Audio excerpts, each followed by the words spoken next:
Welcome back to Discover Better Boating. I'm Dave White, and as we kick off National Safe Boating Week, today we're going to talk about some important things you need to have on board. Joining me today is Dale Currier from the U.S. Coast Guard Auxiliary. Dale, let's first talk about life jackets. Well, Dave, there's a number of different types of life jackets, and they're certainly the most important item on the boat for personal safety. The most common is the Type 2 that I'm holding here in my hand. It's designed for calm waters where people are going to get rescued quickly if they go overboard.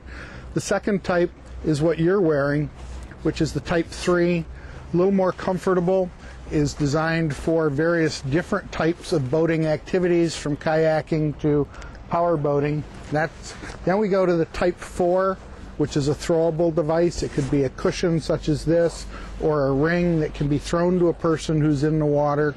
And then lastly, we have the Type 5, like I'm wearing. It's inflatable, designed to be worn by a person who knows how to swim, and it only categorizes as a life jacket if it is worn. I'm seeing a lot more people wear Type 5s on board their boats. We also have fire extinguishers on board. Can you tell us about them? The fire extinguisher, which is required on all power boats, is another key safety device.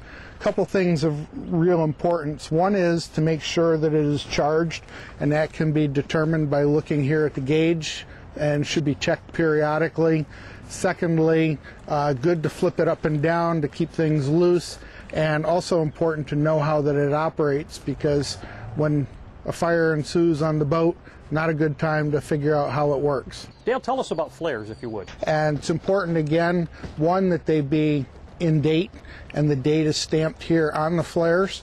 And then secondly, since some of them are different, always good to keep them out of the package so they're readily accessible and know how they operate.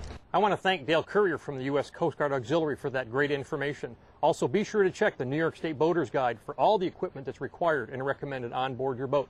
And join us next month for Discover Better Boating when we talk about gas efficiency and ethanol.